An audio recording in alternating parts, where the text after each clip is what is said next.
Jangan lupa subscribe, like, and share. Bismillahirrahmanirrahim. Alhamdulillah Rabbil Alamin. Allahumma salli ala Sayyidina Muhammad wa ala ali Sayyidina Muhammad. Setelah kita memahami rahasia pelajaran membaca Iqra dari Allah melalui wahyunya kepada Nabi Muhammad, setelah kita mendalami kehidupan Rasulullah Muhammad SAW, kehidupan yang diajarkan oleh Allah kepada Nabi Muhammad melalui kematian. Rahasia kehidupan itu diajarkan, dibukakan pintunya melalui kematian oleh Allah. Diajarkan oleh Nabi bahwa kematian itu adalah awal kehidupan. Nah, Allah menciptakan manusia ini sebagai makhluk yang sempurna. Ya, di dalam diri manusia ini ada jiwa yang mendapatkan beban, amanah, tugas yang akan diuji oleh Allah di muka dunia ini, di muka bumi ini. Jiwa ini ditempatkan dalam satu wadah jasad yang tumbuh mulai benih sampai saatnya kembali kepada Allah. Kemudian benih ini disusun oleh Allah melalui sel-sel yang hidup, yang setiap sel itu merupakan satu perbendaharaan yang luar biasa dari Allah yang mencatat seluruh rahasia-rahasia yang ingin diciptakan oleh Allah supaya manusia bisa hidup, supaya jiwa ini bisa masuk di situ. Kemudian Allah meniupkan ruhnya. Dengan ruh inilah manusia bisa hidup mengenal Allah. Tidak ada satu makhluk pun di muka bumi manusia ini setelah Allah meniupkan ruhnya yang tidak mengenal Allah. Semua manusia pasti mengenal Allah karena Allah telah meniupkan ruhnya. Ya. Nah, kemudian di dalam diri manusia ini Allah melengkapi dengan hawa nafsu. Hawa nafsu ini adalah cara Allah untuk memberikan perlindungan kepada manusia. Ada hawa nafsu amarah, ada nafsu syahwat.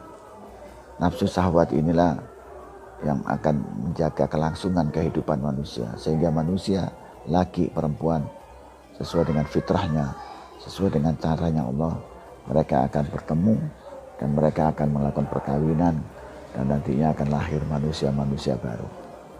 Ini caranya Allah menjaga kelangsungan kehidupan manusia. Kemudian hawa nafsu ini memiliki kelemahan-kelemahan. Akan mendapatkan ujian, tapi memiliki kelemahan-kelemahan. Untuk itulah Allah menaruh akal di dalam batin manusia, dalam kalbu manusia. Ya, setelah jasad ini disempurnakan dengan otak oleh Allah, ya, yang memiliki kemampuan yang luar biasa, otak manusia ini, lalu oleh Allah diberikan akal supaya kalbunya manusia, jiwa manusia ini bisa mengendalikan hawa nafsunya, bisa menyembah Allah dengan caranya Allah.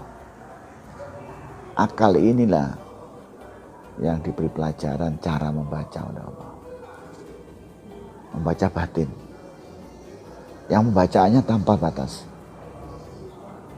Ya, paling sempurnanya makhluk, paling mulianya makhluk yang ditempatkan oleh Allah dalam diri manusia adalah akal. Ya, Allah ini memberikan beban kehidupan untuk orang-orang yang telah berakal, orang-orang yang akalnya cukup untuk bisa membedakan yang hak dan yang batil. Hak dan batil itu akal diberikan oleh kebesaran. Dan akal ini yang secara fitrahnya yang bisa mengendalikan hawa nafsu manusia. Nah, kemudian Allah menempatkan manusia di muka bumi untuk belajar kehidupan dengan caranya Allah, diberi tugas oleh Allah, diberi beban oleh Allah untuk menyembah Allah, untuk mengenal Allah. Ini Allah memang menciptakan kita itu untuk mengenal Allah. Nah, untuk mengenal Allah itu menjadi budaknya Allah, untuk beribadah kepada Allah. 24 jam kehidupan manusia itu adalah untuk beribadah. Tidurnya itu ibadah, bangunnya ibadah, makannya ibadah, jalannya ibadah, mandinya ibadah, pakai pakaiannya ibadah, belajarnya membaca ibadah, mendengarnya ibadah, melihatnya ibadah. Semua kehidupan itu adalah ibadah untuk Allah. Kemudian Allah memberikan cara panutannya manusia, terbaiknya manusia untuk mengajarkan cara beribadah yang Allah mau. Ya, Allah yang mau. Bagaimana Allah mau disembah? Allah yang mau. Bagaimana bacaannya? Allah yang mengajarkan kepada manusia batasan minimum cara manusia beribadah. Kemudian dilepaskan oleh Allah tanpa batas. Ya. Setelah ini batasannya diberikan oleh Allah, manusia diberikan kebebasan oleh Allah sebebas-bebasnya untuk beribadah kepada Allah. Maksudnya begini, sholat ada batasannya, ada waktunya, ada caranya, ada bacaannya, ada jumlahnya. Kemudian manusia diberi kebebasan oleh Allah. Ya. Di luar yang wajib, orang mau boleh sholat tanpa batas. Mau sholat 1 rakaat, 5 rakaat, 100 rakaat, 1000 rakaat. Di luar yang wajib, diberi kebebasan Allah. Kemudian orang boleh meminta kepada Allah tanpa batas. Permintaan yang diajarkan diberitahu, yang utama diberitahu. Di luar itu diberikan oleh Allah ilham manusia boleh meminta apa saja. Dan Allah yang janji akan diberi. Ya. Allah yang janji akan diberi. Nah ini kita setelah ini harus mulai belajar bagaimana cara menjadi hamba-Nya Allah. Supaya kita tahu kita ini diciptakan untuk itu.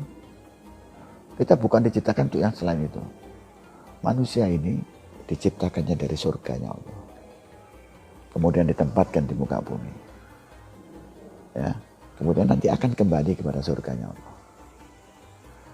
Ada manusia yang tidak bisa menggunakan akalnya, lalu dia dikuasai oleh hawa nafsunya, maka dia tidak bisa kembali ke surganya Allah. Dia akan melewati api. Tidak tahu berapa lama, selamanya atau terbatas. Kita tidak tahu. Orang yang selamat, orang yang paham cara membacanya, mengikuti cara bacanya Nabi, maka dia termasuk golongan orang-orang yang akan kembali ke surga. Jadi semua manusia ini punya pilihan, dikasih kebebasan. Mau milih jalannya kemana, silahkan. Dan sudah ada catatannya Allah. Orang dikasih kebebasan. Tapi ilmunya Allah melingkupi semua itu. Allah tahu apa yang akan terjadi. Karena itu kita harus membaca lagi caranya Nabi Muhammad SAW. Supaya kita mulai sekarang hati-hati. Kita ini sudah menjadi makhluk yang dikehendaki oleh Allah atau belum? Kita ini apa sudah beribadah dengan cara yang dikehendaki Allah atau belum? Nah, ini pentingnya kita harus paham. Nah, untuk memahami ini, ada buku petunjuknya. Ada manusia yang dipilih untuk mempraktekkan buku petunjuknya. Kemudian ada penyambung lidahnya. Malaikat Jibril itu turun dari Allah kepada Nabi Muhammad. Ini perantara. Lalu Nabi Muhammad menjadi perantara kita kepada Allah.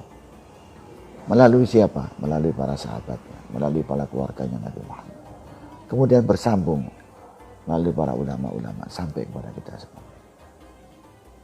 Dan kita yang punya kebebasan, yang punya kewajiban, yang akan mempertanggungjawabkan, yang akan memilah-milah, yang akan diberikan pilihan oleh Allah. Dan nanti kita belajar caranya membaca, lalu memilih. Ya, kalau kita sudah paham membaca kehidupan, maka kita memilih caranya Allah. Nah, mudah-mudahan ini sekedar awal kita belajar membaca lalu belajar memilih nantinya. Mudah-mudahan Allah memberikan kita ilham dan perlindungan, menjaga kita dari pilihan-pilihan yang hanya pilihan yang diridhoi oleh Allah. Hanya bacaan-bacaan yang memang Allah menanamkan rahasianya kepada nabinya untuk kita pelajari. Wabillahi taufiq wal hidayah. Assalamualaikum warahmatullahi wabarakatuh.